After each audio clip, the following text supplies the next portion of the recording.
नमस्कार साथियों, सभी सम्मानित साथियों को किसान का बेटा कान्हा धनगर की राधे राधे।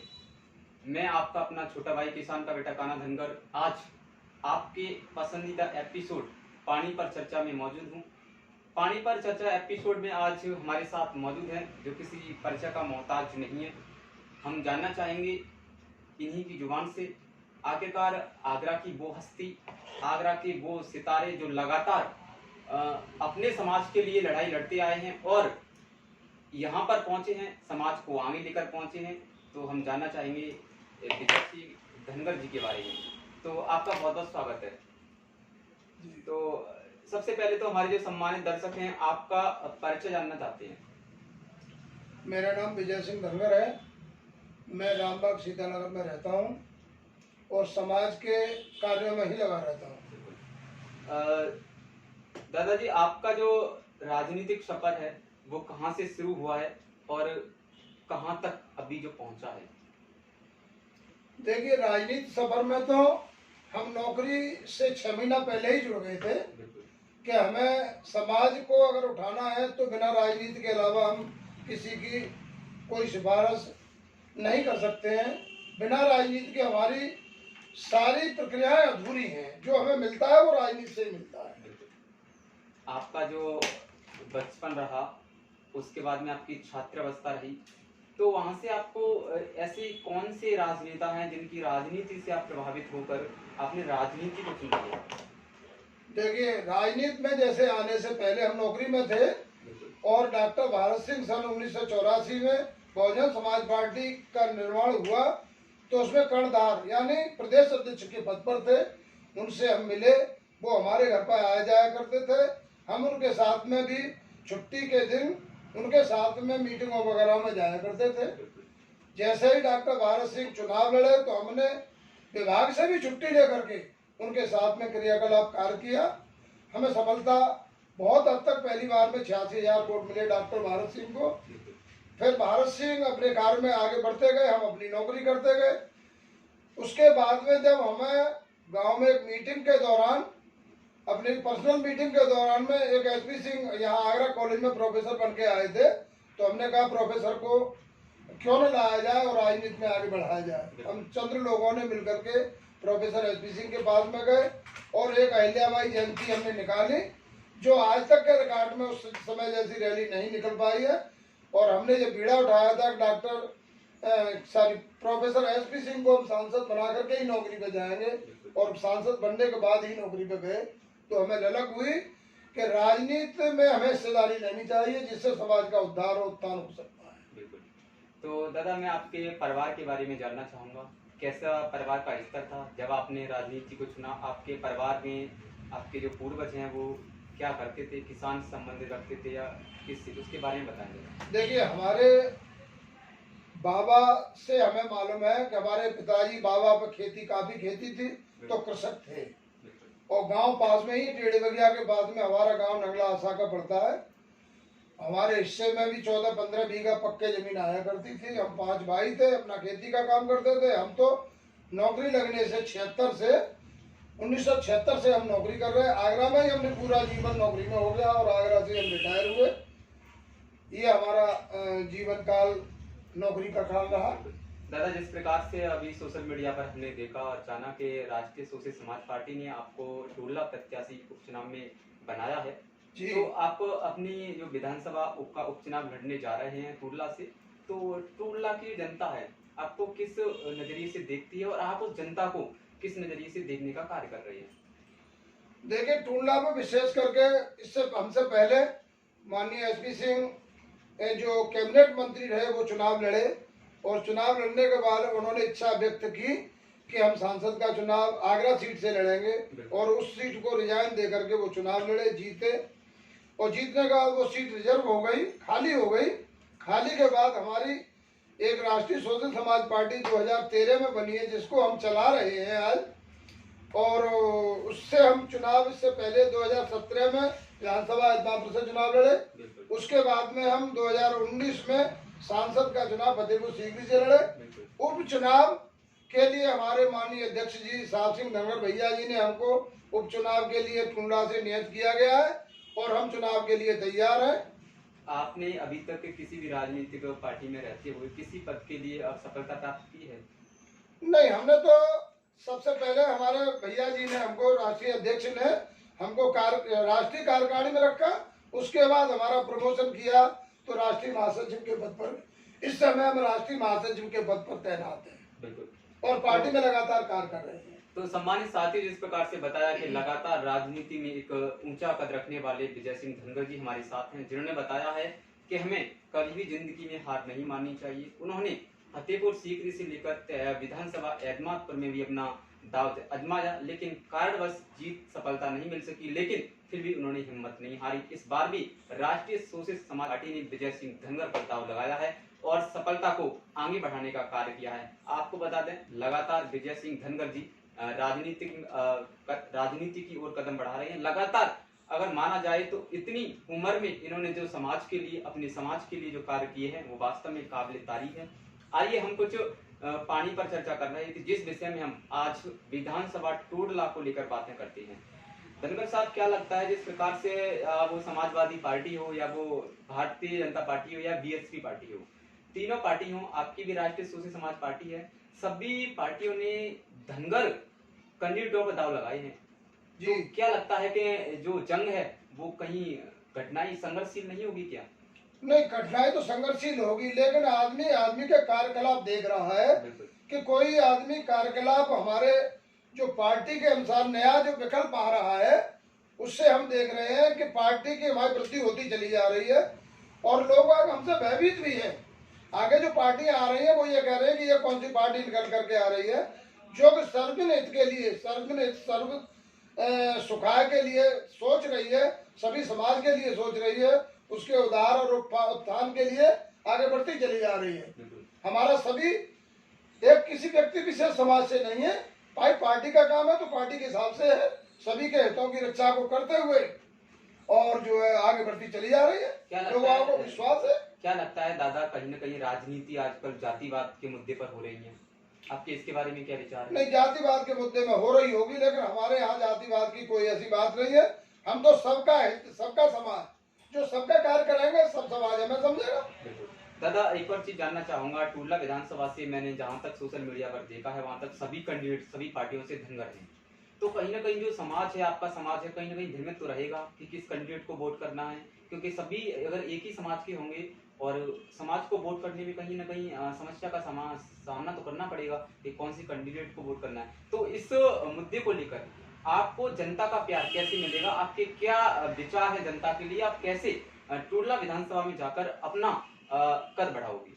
देखिए, हमारे अगर व्यक्तिगत समाज की बात कहते हो तो व्यक्तिगत समाज के लिए तो हम सबसे पहले हमारी प्राथमिकता धनगर के लिए है कि धनगर के सर्टिफिकेट, हमारे जो अन्य पार्टियों से आए उन्होंने धनगर के सर्टिफिकेट कुछ बनवाए, लेकिन हमारा तो अभी 2019 लोकसभा के चुनाव से पहले भी हमने सदर तहसील पर 12 दिन का धरना दिया और आज भी हम सर्टिफिकेट बनवाने के लिए जैसे हम आते हैं तो टूडला में धरना देंगे या पूरे उत्तर प्रदेश में जहाँ भी होगा वहाँ हम धरना देंगे कि हमारे ये समाज की मांग है, मुख्य मांग है कि हमारे धनगर के सर्टिफिकेट बनाए जाए, जिससे हमारे लोगों को आरक्षण का कुछ लाभ मिल सके। और जब समाज को लाभ मिलेगा तो ऑटोमेटिक समाज हमसे जुड़ेगा। प्रदेश की बात की जाए या देश की बात की जाए तो आपका जो समाज है बहुल क्षेत्र में है, बहुल संख्या में है आपका समाज, लेकिन फिर भी कहीं ना कहीं अगर देखा जाए तो राजनीतिक पार्टियों में हिस्सेदारी जितनी नहीं है आपके समाज की जितनी होनी चाहिए। तो कहीं ना कहीं आपको क्या लगता है कौन जिम्मेदार है इस बात का कि कहीं ना कहीं आपके समाज को राजनीतिक पार्टियों में जनसंख्या के आधार पर हिस्सेदारी नहीं मिल पा रही है? यह बिल्कुल पूर्णतः सत्य है कि हमारे समाज की अधिकता होने के कारण भी हमको हमारे समाज को कोई टिकट देने से, अन्य पार्टियां टिकट देने से आज हमें बिल्कुल ऐसी गुम जैसी हो गई है कि हमारे समाज पर ना तो इतना बड़ा पैसा है देने के लिए, ना इतना दिखावा कर सकते हैं हम कि वहाँ अन्य पार्टियां हमको चाहती जरूर है लेकिन हमें टिकट देने से कतराई आती है। क्या कारण है ये तो वही सोच सकते हैं। हमारा समाज किसी भी कार्य में पीछे नहीं है, लेकिन टिकट नहीं दे रहे, इसलिए हमारी राजनीतिक भागीदारी, हिस्सेदारी नहीं रही है और हम आगे नहीं बढ़ सकते हैं।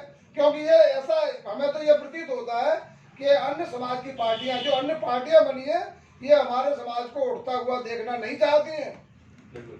दादाजी, कहा जाता है हारे का सहारा श्याम खाटू वाला जी। तो क्या लगता है आपको उन समाज के युवाओं के लिए क्या संदेश है जो लगातार आपने इसको एनालिस किया है, महसूस किया है, आप चुनाव लड़े, आपने एक तरह से कहा जाए तो हार नहीं मानी, एक एडमापुर विधानसभा से आप चुनाव लड़े, उसके बाद में फतेहपुर सीकरी जैसी लोकसभा से आप चुनाव लड़े, जबकि आपका समाज बाहुल्य क्षेत्र में है लेकिन आपको हार का सामना करना पड़ा।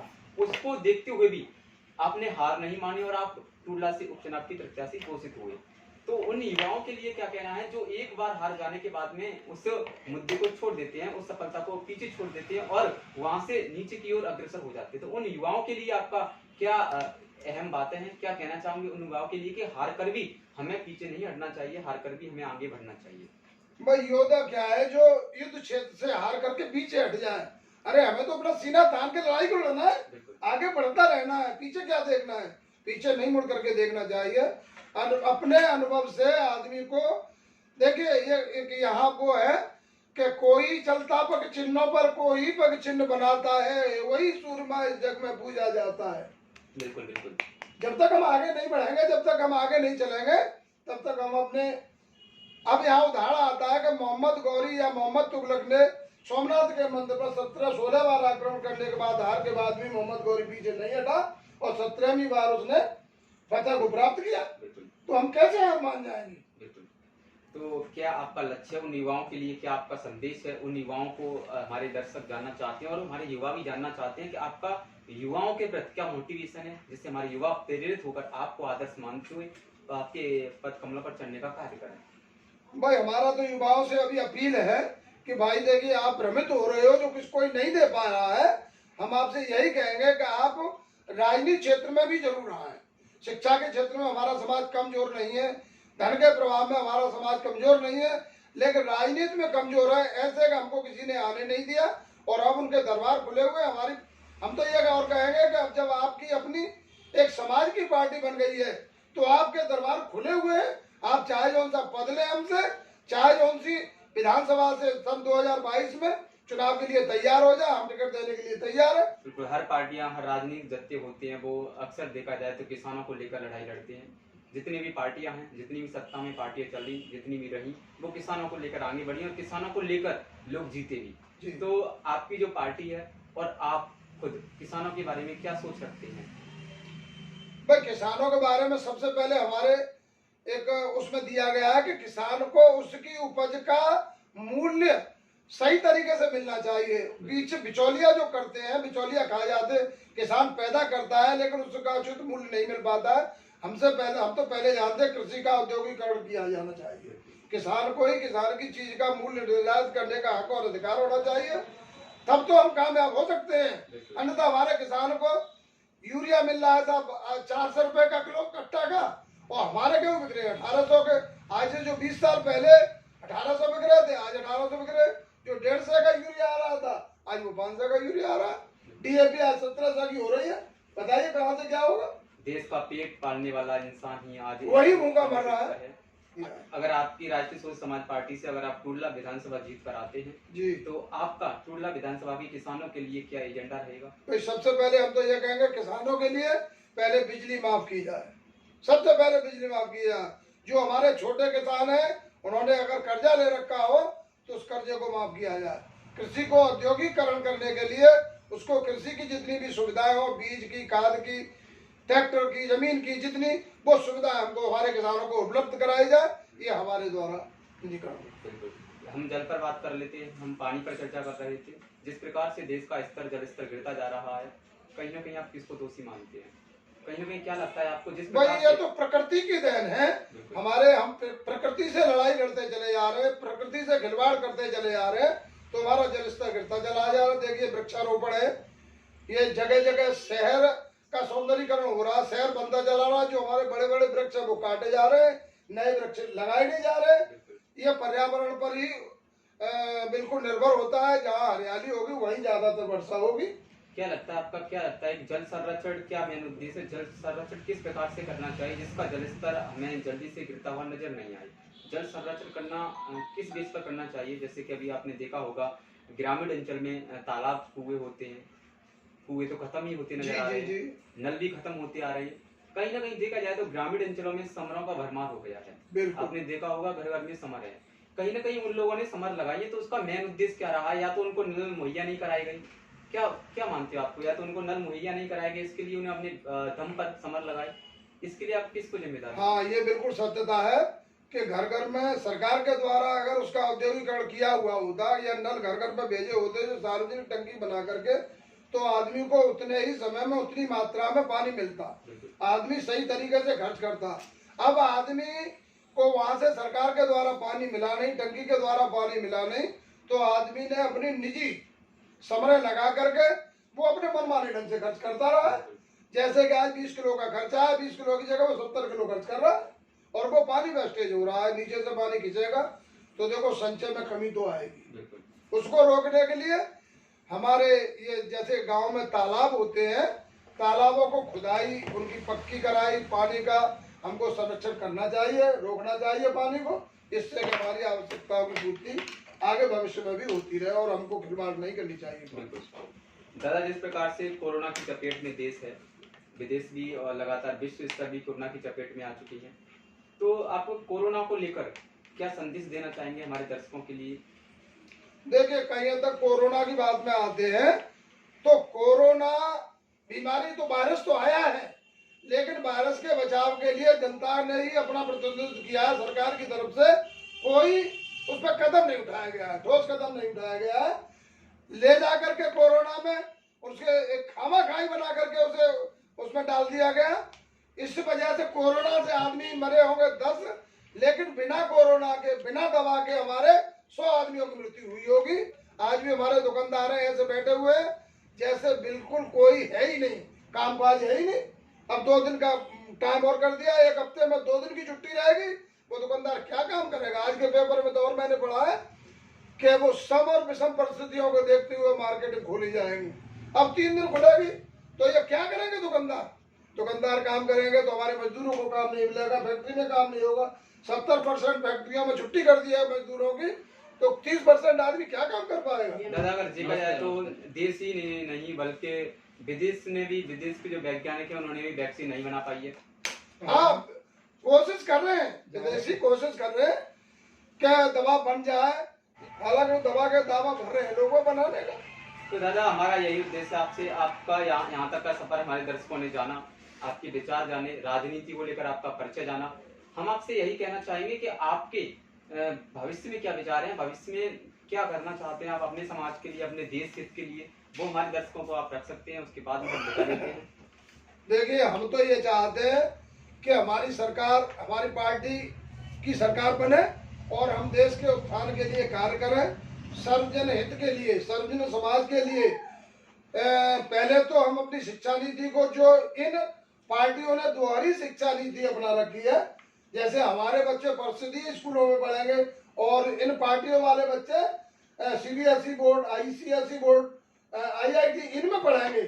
भाई, हमारा धन का अभाव होने के कारण हम बच्चों को ICSE बोर्ड में, CBSE बोर्ड में नहीं पढ़ा सकते। जब तक हमारे बच्चे, जब तक किसान का और एक IAS अधिकारी का बच्चा एक स्कूल में एक टाट पट्टी पर बैठकर या एक कुर्सी पर बैठ करके समानता के अधिकार में नहीं पढ़ेंगे, तब तक हम ये प्रथा लाने जा रहे हैं कि बच्चे शेर और गाय एक घाट में पानी पिए।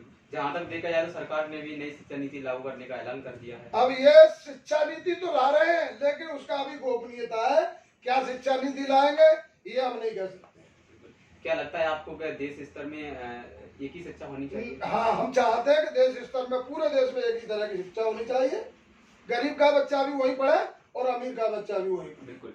तो नमस्कार साथियों, मेरे साथ में मौजूद थे राष्ट्रीय सोशलिस्ट समाज पार्टी से 14 उपचुनाव प्रत्याशी श्री विजय सिंह धनगर जी, जिन्होंने बताया राजनीति से लेकर समाज नीति का सफर, आखिरकार राजनीति में किस प्रकार से आगे बढ़ा जा सकता है। तो मैं तो यही कहूंगा युवाओं के लिए कि अगर आप भी राजनीति में आगे कदम बढ़ा रहे हैं तो इनसे आपको बहुत कुछ सीखना चाहिए, जो 2 बार हारते हुए भी लगातार राजनीति में बने हुए हैं, क्योंकि पहली बार जीत मिलना मुश्किल है, हमें हार कर भी सामना करना चाहिए। यहाँ से यही चर्चा मिलती है। हम कर रहे थे पानी पर चर्चा, पानी पर चर्चा का निष्कर्ष निकलता है कि जीत हारने के बाद ही मिलती है। तो मैं आप सभी से निवेदन करता हूं कि आपने अभी तक आपकी अपनी YouTube channel Kanha sir official को सब्सक्राइब नहीं किया है तो आप सब्सक्राइब अवश्य कर लें। जय हिंद, जय भारत, जय जवान, जय किसान।